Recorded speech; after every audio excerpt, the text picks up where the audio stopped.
Antes de ir a lo que es la escritura, quisiera dar un poco de lo que es el contexto de lo que, o cómo es que llegamos a esto, o cómo es que llegué a esto, a esta predicación de hoy en día. Y los jueves hemos estado estudiando lo que, cuando yo enseño, hemos estado estudiando lo que es la carta a los tesalonicenses. Y ya tuvimos que tomar un break. Creo que fue por mayo, si no, corríjanme José o hermano Pancho, más o menos creo que fue por mayo, pero hemos estado viendo lo que es la segunda venida de Cristo, lo que es el regreso de nuestro Señor Jesús. Y ha sido algo hermoso, puesto que cuando uno iba creciendo, usualmente cuando no sé cuántos de ustedes vieron lo que es la serie o leyeron los libros que se llaman Left Behind o los que dejados atrás. Y creo que muchos de nosotros teníamos esa sensación, ese temor hacia, y ya va a venir el Señor, y estábamos con miedo, estábamos con temor, estábamos en una manera, y esto a lo mejor personalmente hablando, teníamos en cierto modo un temor a que Cristo viniera. Yo recuerdo en los 2000, que fue 4 o 5, dije, ay Dios, nada más déjame casarme y ya ven. Me casé y dije, ay Señor, déjame tener hijos y luego ya ven. Y ya ahora estoy diciendo, Señor, déjame ser abuelo y ya. Pero es algo que uno a lo mejor en un tanto egoísta dice, ay, pero amados, hay una cosa cierta y ciertísima, y es que un día, amados, Cristo volverá otra vez. Y otra cosa ciertísima es que usted y yo un día vamos a partir de este mundo. Ahora, amados, no voy a estar enseñando en Tesalonicenses, pero de la misma esencia que estamos llevando en lo que son los estudios, este no va a ser un estudio, esta va a ser una predicación, vamos a ver qué es o qué conlleva la segunda venida de Cristo. La pregunta o lo que voy a tratar de llevar, o no quiero decir que va a ser mi tesis, pero la pregunta que va a guiar este mensaje es cómo debo vivir a la luz de la segunda venida de Cristo. Nuevamente, cómo debo o cómo debe el cristiano vivir a la luz de la segunda venida de Cristo. Esa va a ser la pregunta que voy a estar tratando de responder, que vamos a tratar de establecer y vamos a examinar para poder, amados, entender cómo es que el cristiano debe conducirse. No ahora, aquí quiero hacer un hincapié, no por temor, sino por amor. ¿Cómo debe el cristiano vivir a la luz de la segunda de Cristo, no basado en un temor de que Dios te va a juzgar, de que Dios va a traer algo en contra tuya, pero de que por lo que Dios en Cristo hizo en la cruz, vamos a ser recíprocos? Es decir, la Biblia lo enseña de esta manera: nosotros le amamos, ¿por qué? Porque Él nos amó primero. Ahora, con esto en mente, le voy a pedir que vaya por favor conmigo ahí a la segunda carta a Timoteo, por favor. Segunda carta a Timoteo, capítulo 4, y voy a leer lo que algunos han considerado como las últimas palabras de Pablo. Y en esta tarde no voy a estar trayendo lo que es la interpretación de lo que es el pasaje sino vamos a darle la aplicación, vuelvo a mencionar, a la luz de ¿qué? A la luz de la segunda venida de Cristo. Segunda Timoteo capítulo 4, versos 6 en adelante. Si gusta por favor ponerse de pie, vamos en reverencia a la palabra del Señor.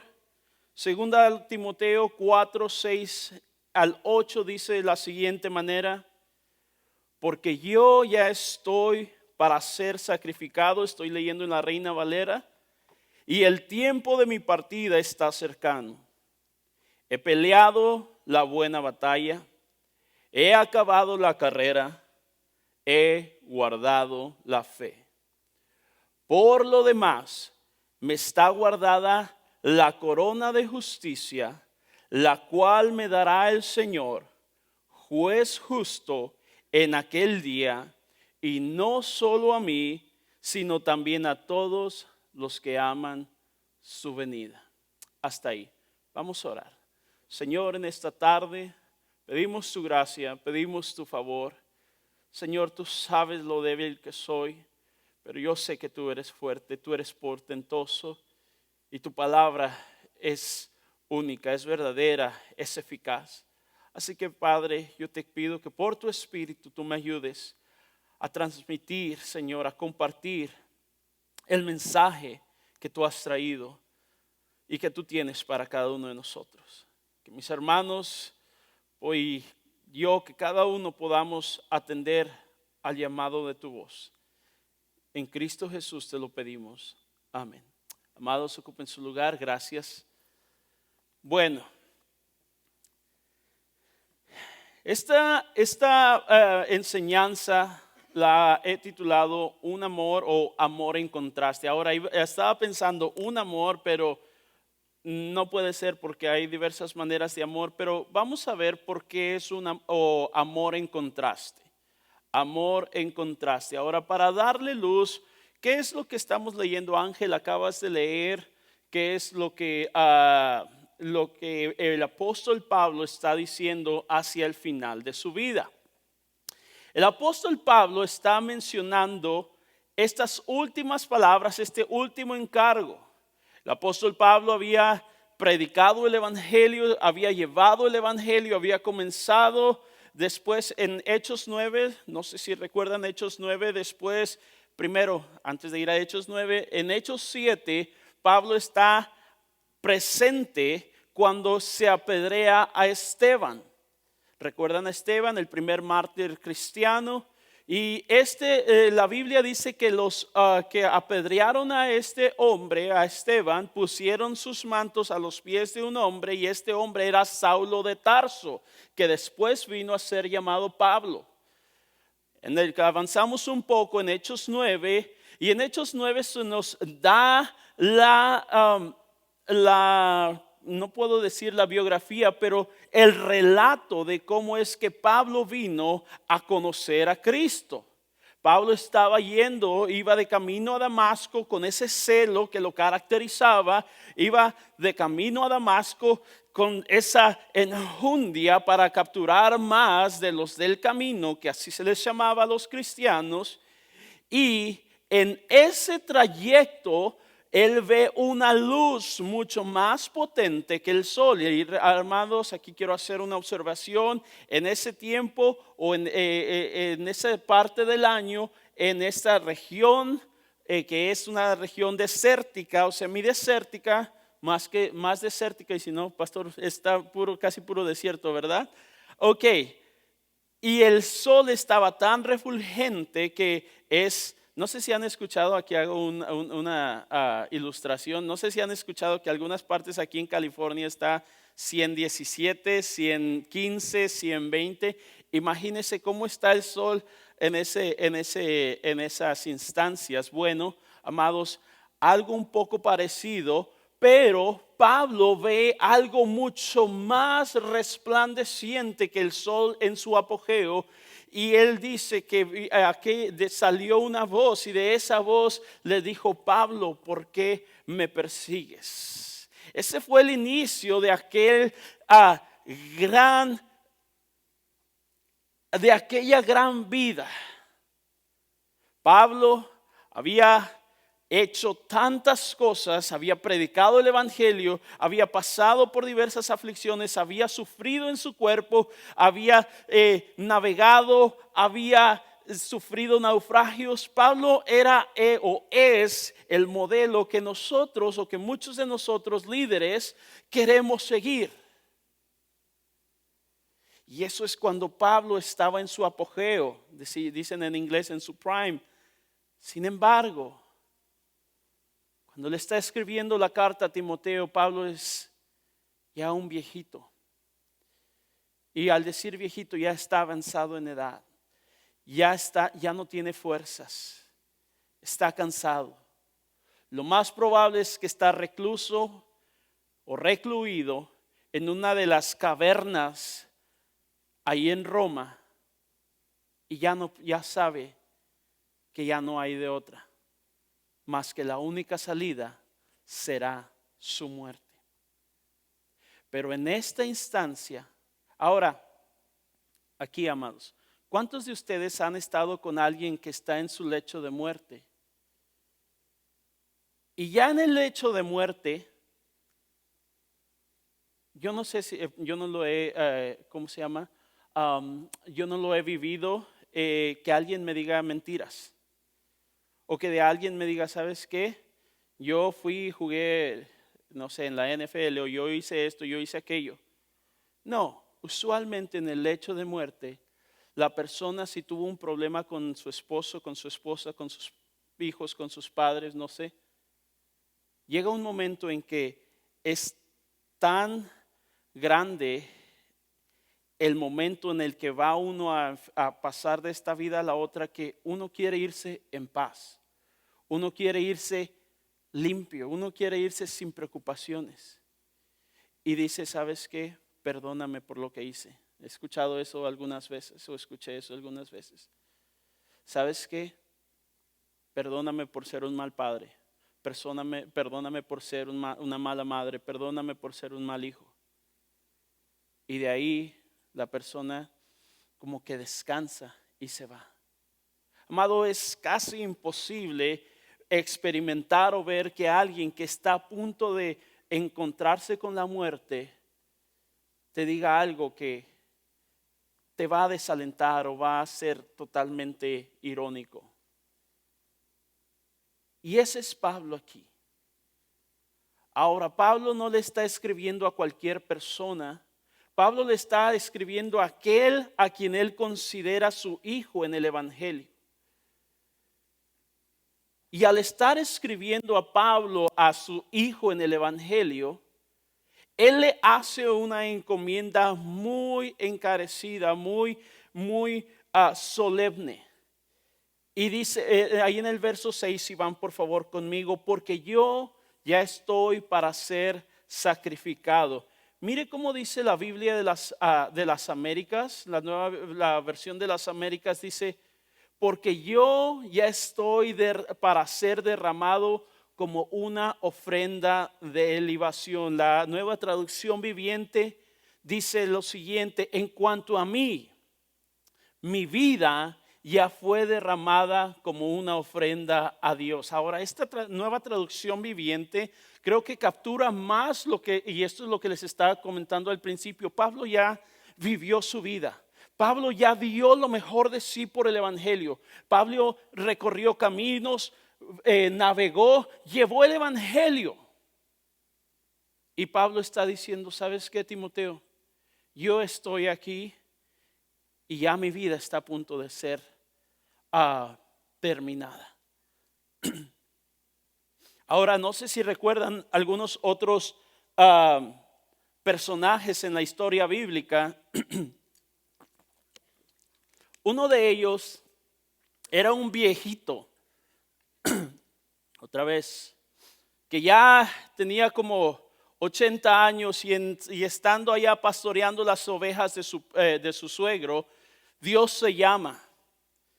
Y pensando que ya se había terminado el tiempo, Dios le dice, Moisés, ven porque quiero que vayas a hablar a Faraón porque quiero que libertes mi pueblo. Entonces, Dios llama a Moisés, pero después de la trayectoria que Moisés sirvió, ¿qué sucede? ¿A quién llama?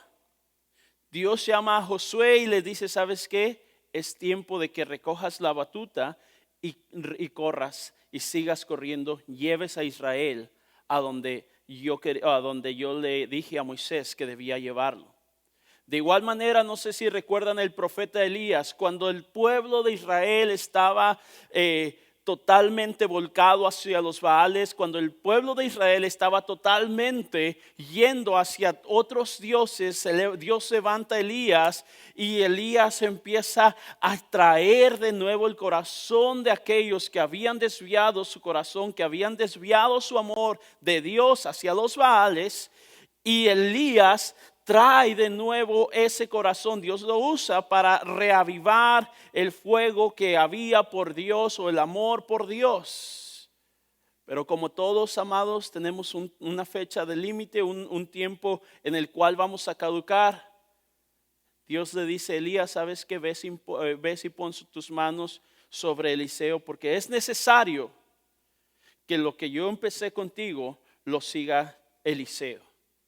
Ahora, ¿por qué menciono estos dos ejemplos, amados? Porque esto es prácticamente lo que va a suceder acá con Pablo y Timoteo. Pablo está a punto de irse.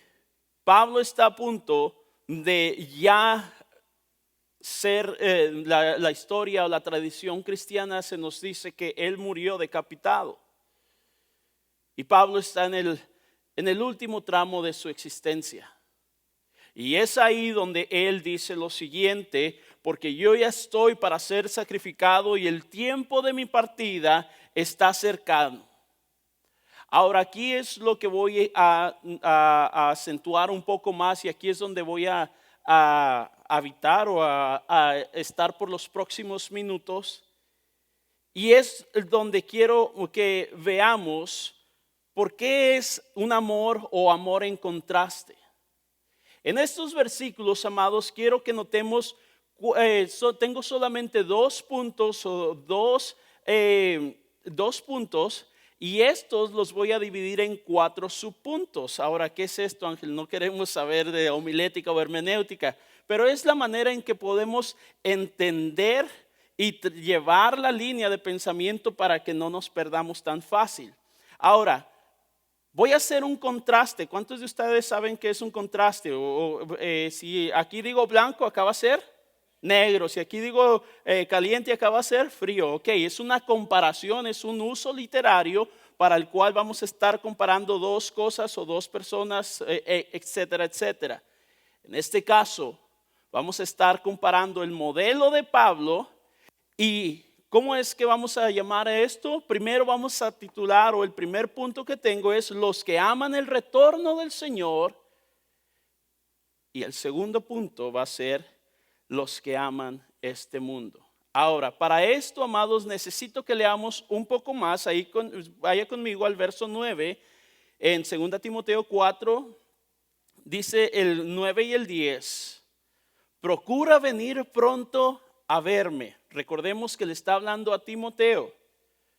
Porque Demas me ha desamparado amando este mundo y se ha ido a Tesalónica. Crescente fue a Galacia y Tito a Dalmacia. ¿Ok? Esto es, ¿cuál es el segundo ejemplo? ¿Cuál es el ejemplo que tenemos de aquellos que aman el mundo? Vamos a estar viendo una comparación entre Demas y entre Pablo.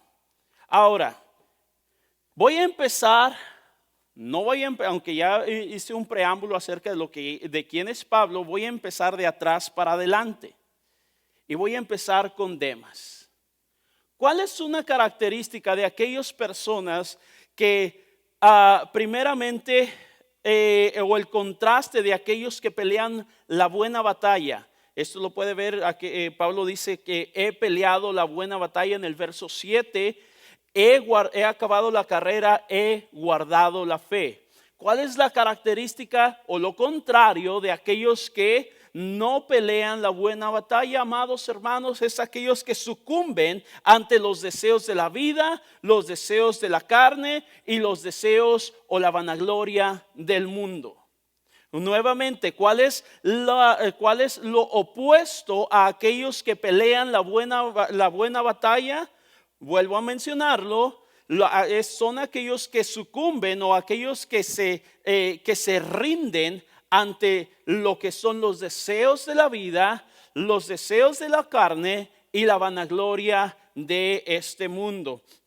Por favor, vaya conmigo ahí a lo que es el Evangelio, la primera carta de Juan, perdón. La primera carta de Juan, capítulo 2, 15 y 17. Primera carta de Juan, capítulo 2, 15 al 17.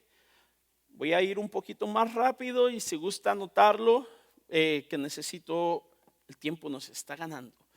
Dice, no améis al mundo, ni las cosas que están en el mundo. Si alguno ama al mundo, el amor del Padre no está en él. Porque todo lo que hay en el mundo, los deseos de la carne, los deseos de los ojos y la vanagloria de la vida, no proviene del Padre, sino del mundo. Ahora, ¿qué sucede o qué eventualmente va a suceder con el mundo? El mundo pasa y sus deseos, pero el que hace la voluntad de Dios permanece para siempre. Ahora, amados, hay una frase ahí que llama la atención. Permanece. Permanece, amados. Aquel que está haciendo, caminando, haciendo la voluntad de Dios, permanece. Esto es a través de la historia de la iglesia. Hay algo que son los 5 puntos del calvinismo, pero no vamos a entrar en detalle. Más que eso, algunos teólogos lo han referido como la preservación de los santos. ¿Recuerdan a David, amados? Aquel hombre que se dice el dulce cantor de Israel. Aquel hombre que cuando regresaba de las batallas cantaban, oh, Saúl mató a sus miles, pero David a sus 10,000. Aquel hombre que compuso una gran parte de los salmos. Pero aquel hombre que también, cuando se dejó llevar por las pasiones o por sus deseos, sucumbió. Ahora, él no se rindió y lo dejó. Él cayó. Él cayó. Y fue Dios quien lo preservó, amados. Y esto es muy importante de decir, Ángel, ¿cómo es que podemos correr? ¿Cómo es que podemos ir en esta carrera? Ángel, mira el estado en el cual estamos aún. Mira cómo aún tendemos a pecar. Mira cómo aún tendemos a fallar. Todos podemos ser Demas, amados, pero hay una seguridad que el Señor nos dijo, mis ovejas son mías y nadie las arrebatará de mi mano. El Señor le dijo se me fue el nombre. Le dijo cuando a Pedro y cuando están Pedro y Judas, a Judas le dijo, ¿sabes qué, Judas? Ve y haz lo que tienes que hacer. Pero a Pedro le dice, ¿sabes qué? Cuando hayas regresado, ¿cuándo es esto? Después de negarme, ayuda. Se me olvidó la palabra. Alienta a tus hermanos. Amados, ¿cómo es que podemos permanecer? ¿Cómo es que no podemos sucumbir? ¿O cómo es que no debemos rendirnos, amados? Sí, cuando venimos al Evangelio debemos, amados, somos salvos por fe, por medio de la gracia. ¿Para qué? Para buenas obras. Pero esas buenas obras, amados, no las vamos a poder hacer a menos que seamos energizados por el Espíritu Santo de Dios. ¿Cómo yo puedo mantenerme en la línea, corriendo la carrera? Y esto lo vamos a ver ahorita. ¿Cómo puedo no rendirme? ¿Cómo puedo guardar la fe? Amados, solamente a través de la preservación de los santos, que es en Cristo, que es Dios guardando a su iglesia y dándonos su Espíritu Santo para poder cumplir lo que antes no podíamos. Cuando Dios antes nos podía o nos decía, ¿sabes qué?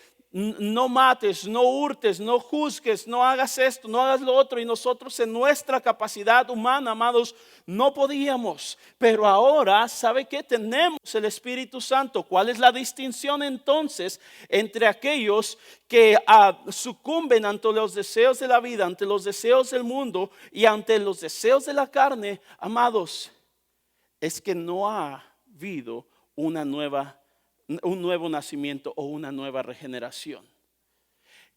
Estaba leyendo creo que fue esta semana, la semana pasada. Hay 4 tipos de personas en la iglesia. hay aquellas que no saben, o no en la iglesia, sino en el mundo. Hay aquellas personas que han sido escogidos por Dios para salvación, pero no lo saben. Hay aquellas personas que han sido escogidos para Dios y lo saben. Hay aquellas personas que creen que son escogidos, pero no están caminando en ese trayecto de que están presentando obras dignas de arrepentimiento, frutos. Y hay aquellas que saben que están en la salvación y están produciendo aquellos frutos dignos de arrepentimiento. Amados, lo más difícil es esto. Demas, y vaya conmigo por favor a Colosenses 4:14. Colosenses 4:14. Demas, amados, era uno de estas personas.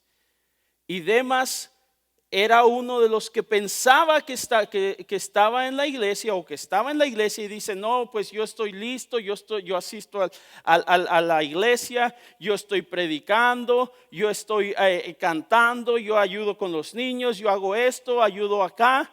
Pero mire lo que sucede acá, hermanos. Dice, miren lo que les dice Colosenses, ¿verdad? Ok, Colosenses 4:14. Déjenme, llego ahí yo. Ok, os saluda Lucas, el médico amado, ¿y quién? Y Demas. Cuando se está despidiendo Pablo de los colosenses, él les dice que los saludan no solamente Lucas, ¿y quién más? Y Demas. Una frase más, o un verso más, Filemón 1:24, por favor. Filemón tiene nada más un capítulo, 1:24. Dice de la siguiente manera: te saludan Epafras, mi compañero de prisiones por Cristo Jesús, Marcos, Aristarco, y luego dice Demas y Lucas. ¿Mis qué? ¿Dónde estaba Demas? ¿Quién era Demas? Era parte de los colaboradores, era parte de los ayudantes de Pablo, pero ¿saben qué? Algo sucede en la vida de Demas. Demas había iniciado la carrera. Demas tenía ese deseo de servir al Señor. Demas mostraba externamente que era un cristiano o que había creído en Cristo.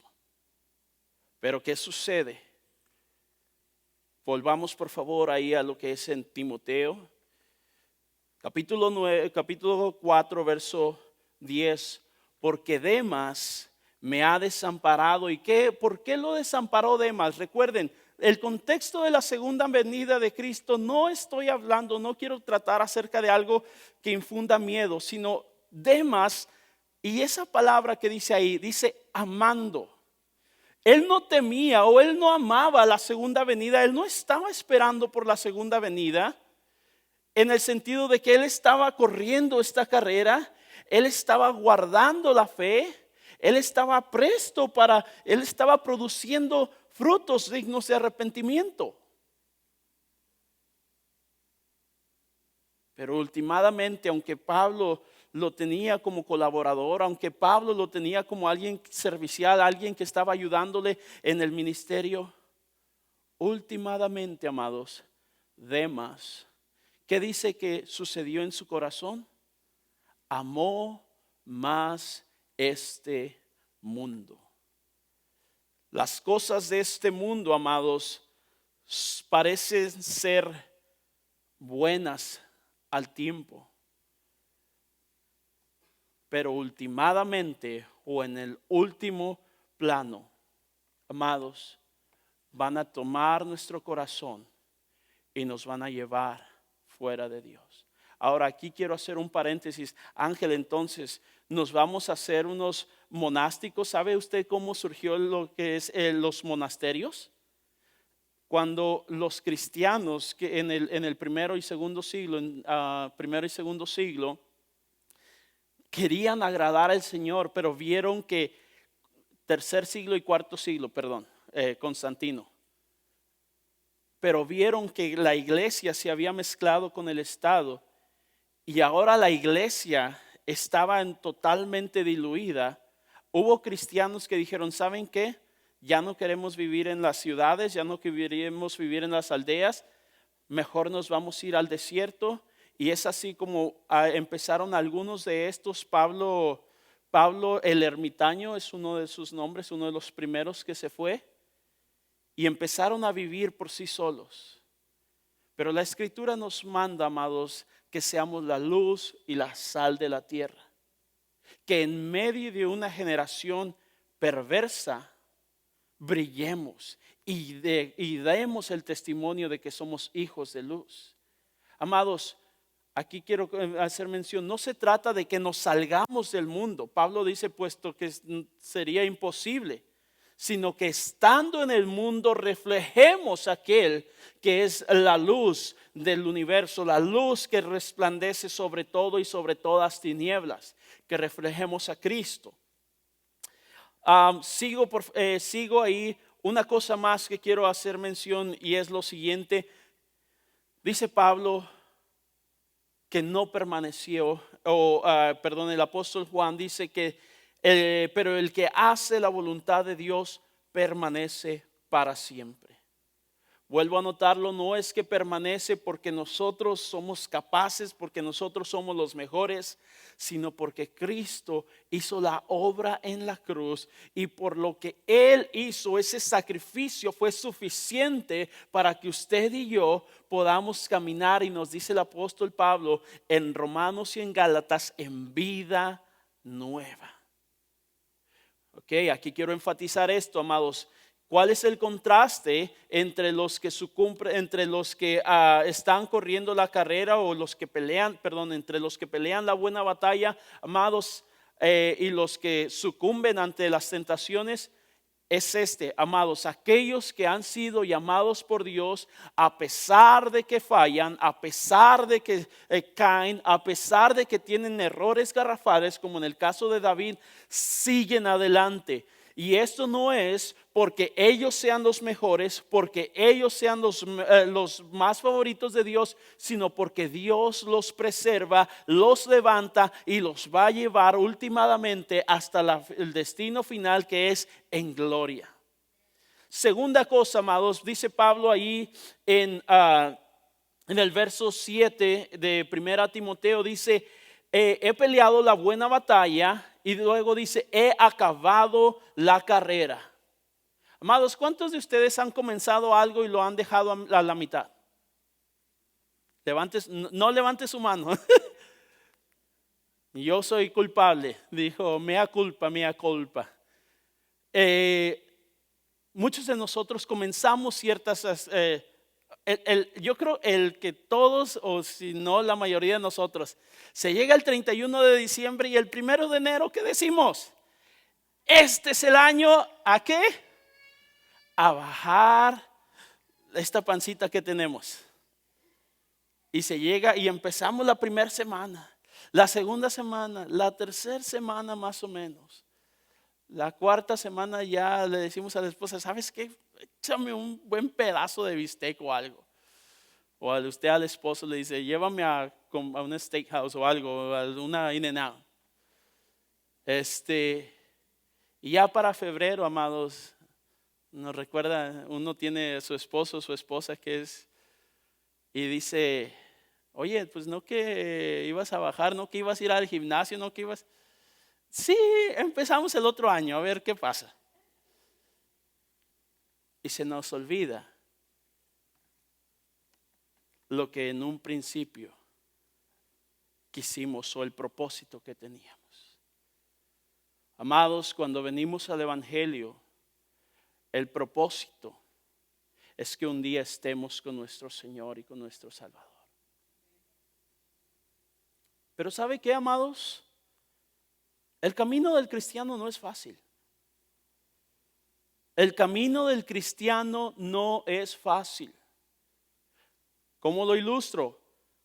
El Señor Jesús dijo de la siguiente manera: el reino de los cielos sufre violencia, y solamente algunas versiones lo traducen como solamente los valientes o los violentos o aquellos que tienen la capacidad o la audacia para resistir conflictos lo arrebatan.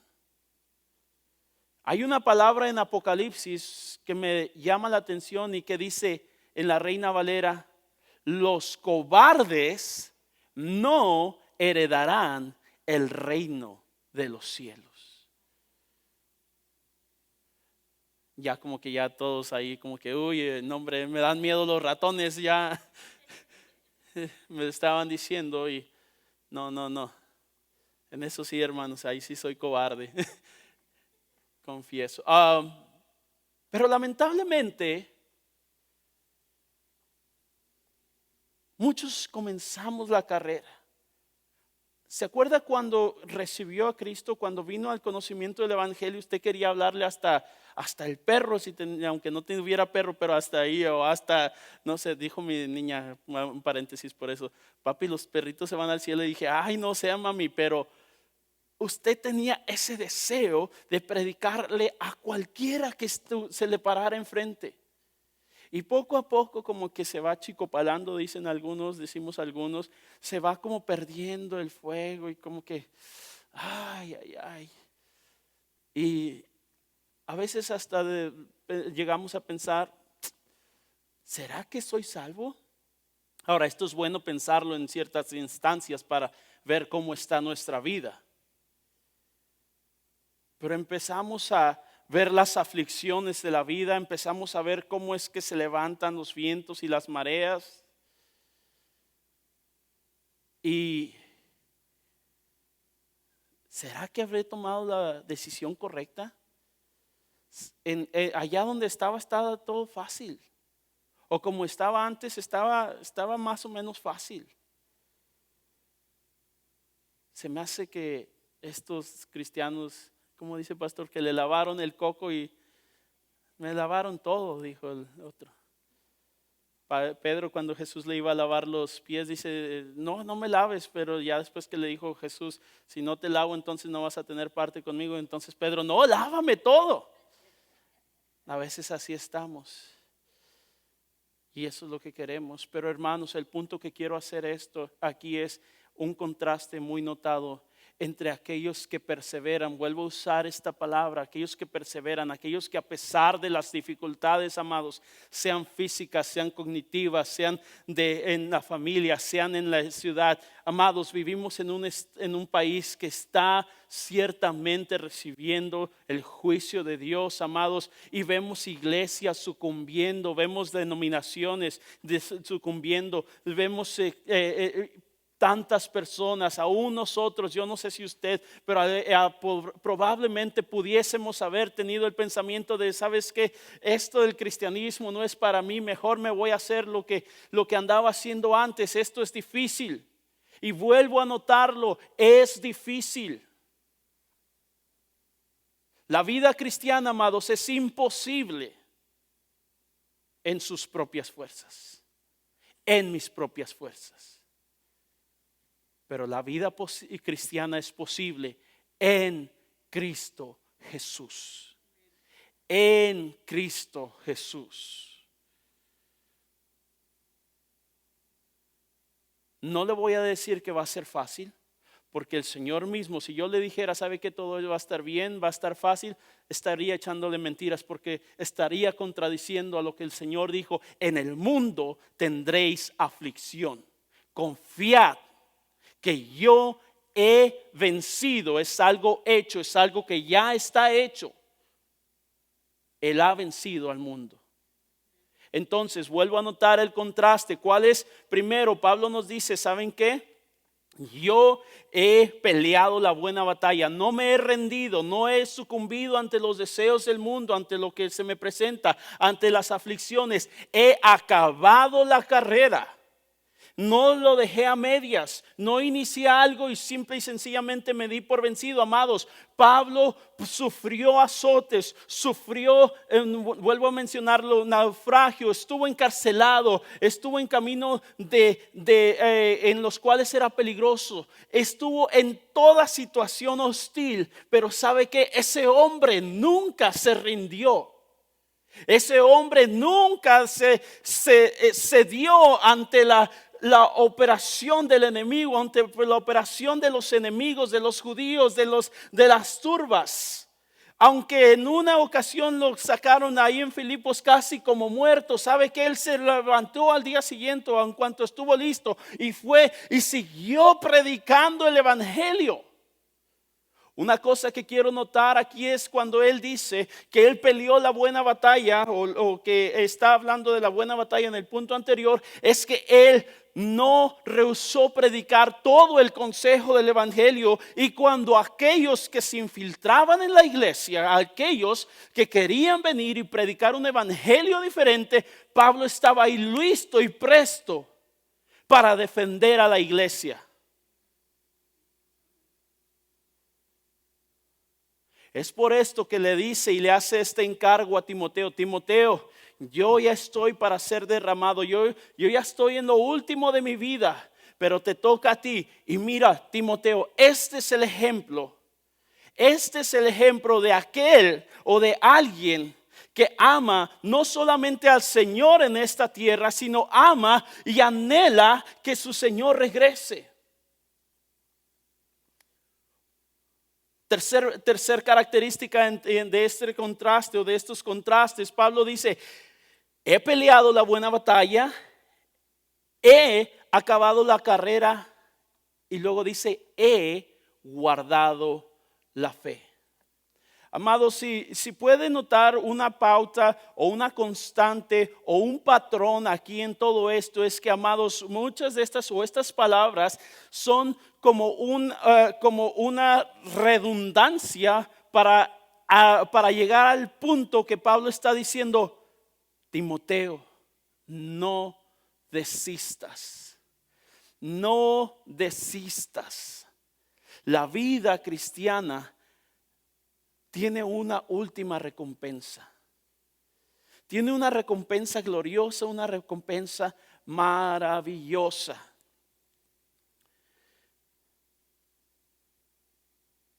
Un comentarista, o antes de ir ahí, acaba la carrera, Hechos. Bueno, voy a brincarme esta. John Piper comenta lo siguiente acerca de los que guardan la fe. Cito, dice John Piper: nuestro amor por la segunda venida no es una fascinación con un suceso que relega a Cristo. Más bien, énfasis añadido, es un amor por su presencia y su gloria que se expresa o que expresa una fascinación por Él. Es una extensión de nuestro amor por Cristo. Amados, cuando hablamos acerca de aquellos que guardan la fe, aquellos que terminan la carrera, aquellos que pelean la buena batalla de la fe, es alguien, amados, que tiene un anhelo ferviente por aquel que lo salvó, por aquel que dio su vida por él o por ella. Cuando hablamos acerca de que he acabado la carrera, he guardado la fe. Amados, la Biblia, y ahora hablando ahí en Lucas 10, dice que el enemigo viene para hurtar, matar y destruir. Ahora, ese enemigo en esa instancia, en este pasaje, eran los fariseos. ¿Qué estaban haciendo los fariseos con aquellos que estaban creyendo en Cristo? Estaban tratando de alejarlos de la verdad que Cristo les estaba predicando. Amados, muchos de ustedes y muchos de nosotros vamos a ser expuestos a doctrinas erradas, a errores y a herejías. Pero el apóstol le está diciendo a Timoteo: he guardado la fe. Timoteo, guarda la fe. Vaya conmigo, por favor, a Timoteo 6, por favor. Primera Timoteo 6.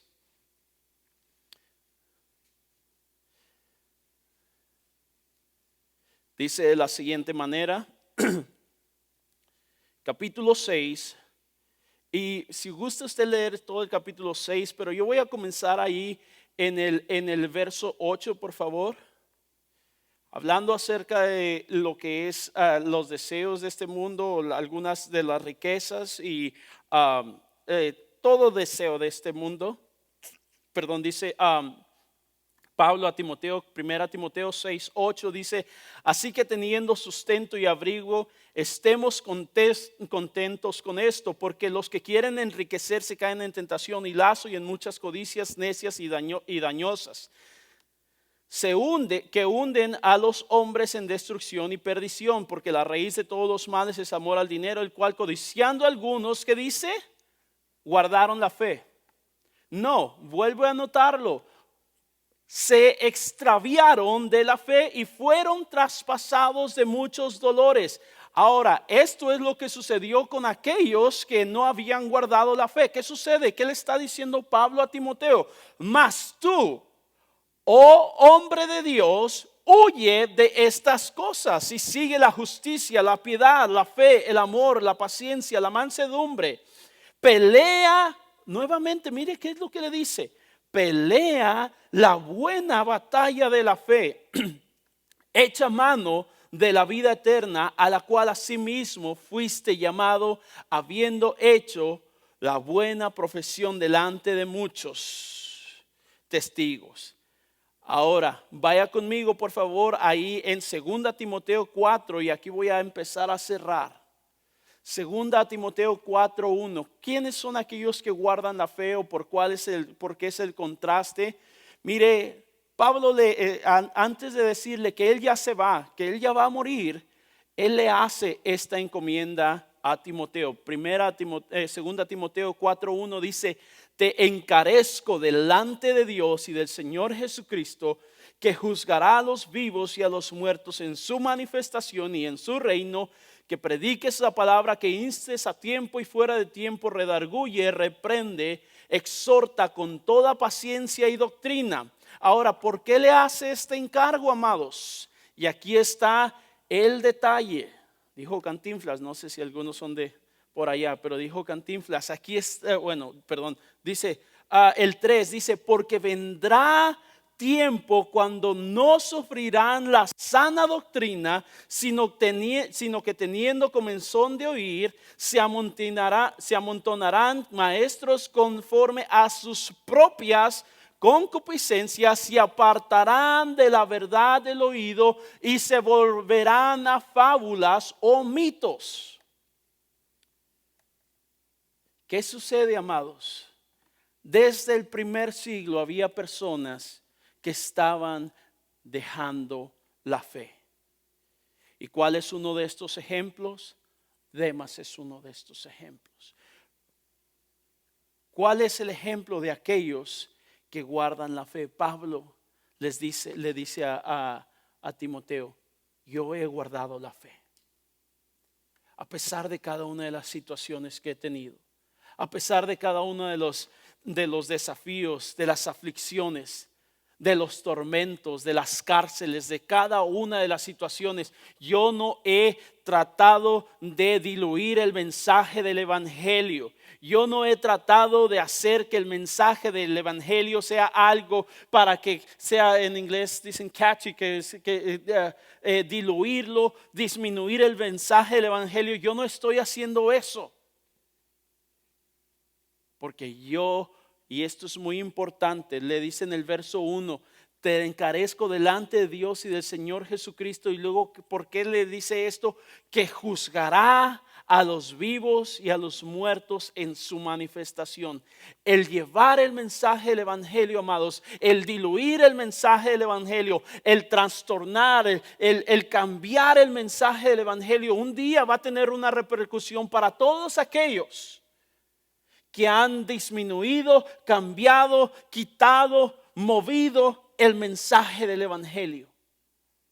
Pero usted y yo, amados, debemos guardar la fe. Debemos guardar y atender a aquellos que hemos escuchado. Si algún ángel, dice Pablo ahí en Gálatas, viene y les predica algo diferente, o aun si yo mismo les predica a alguien algo diferente, ¿saben qué? Examínenlo, y que si eso es diferente, que sea anatema. Es decir, deséchenlo. Porque eso no proviene de Dios.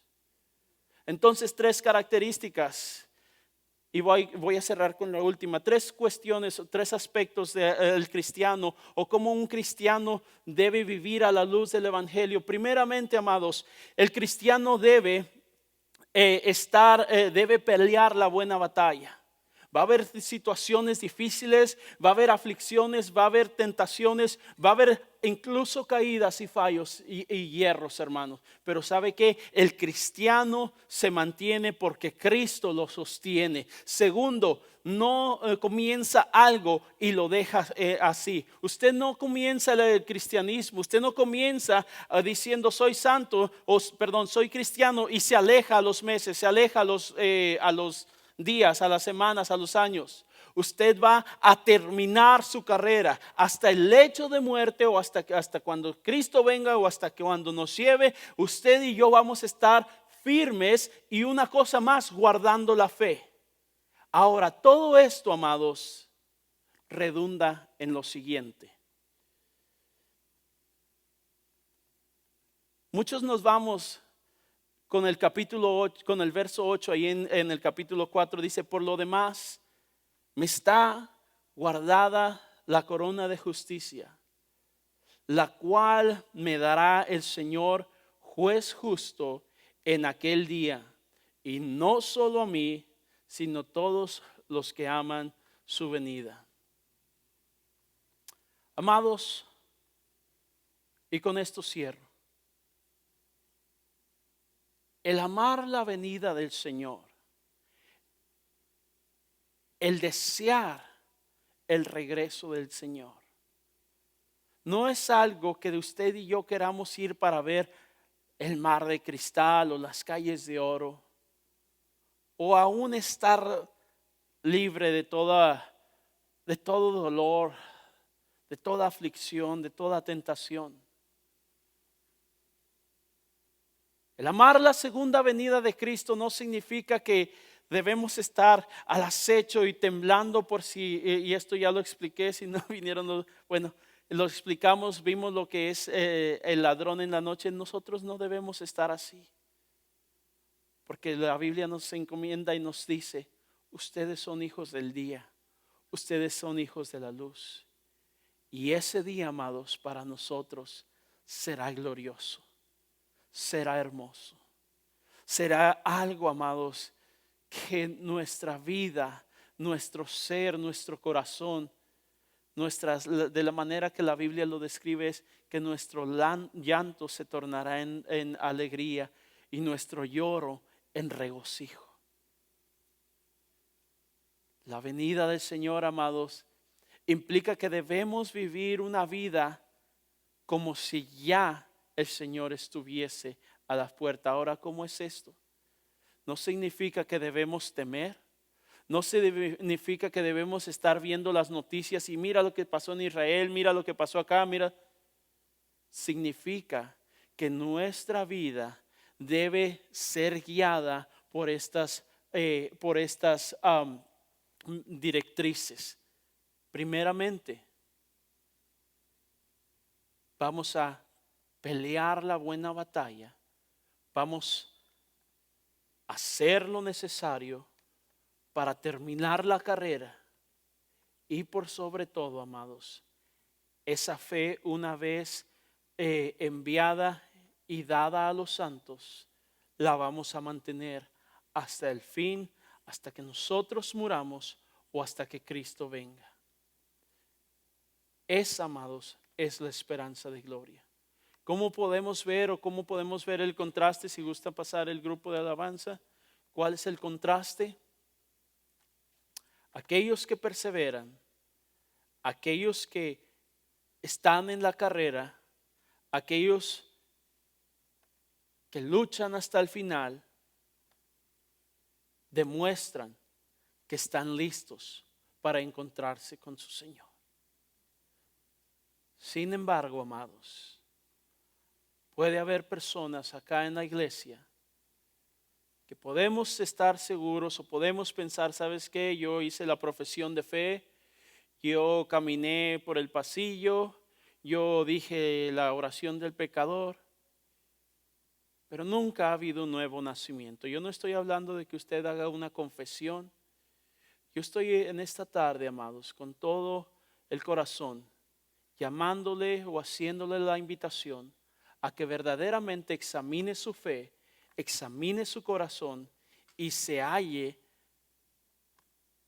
dentro de la fe. Es decir, dentro, que en su corazón haya habido un nuevo nacimiento. Porque si no, amados, usted no me está mintiendo a mí. Usted no le está mintiendo a su esposo, su esposa, a sus hijos, a alguien más. Usted no le está mintiendo a Dios, al pastor, a ningún líder. Usted se está mintiendo a sí mismo. Y tristemente, la recompensa para aquellos que no aman la venida del Señor es que estarán lejos del Señor. Y tristemente pudiésemos caer si tenemos una fe no genuina. Así que, amados, les invito en esta tarde a que examinemos nuestra fe y veamos dónde está nuestro amor, dónde está nuestra pasión y si realmente es Jesús, es Dios lo que más anhelamos. Cierro con esto. La segunda venida no es acerca de temor, acerca de juicio, aunque va a haber un juicio, sino la segunda venida es el encuentro glorioso de Cristo Jesús con su amada iglesia. Mi pregunta para usted es esta: ¿está preparado?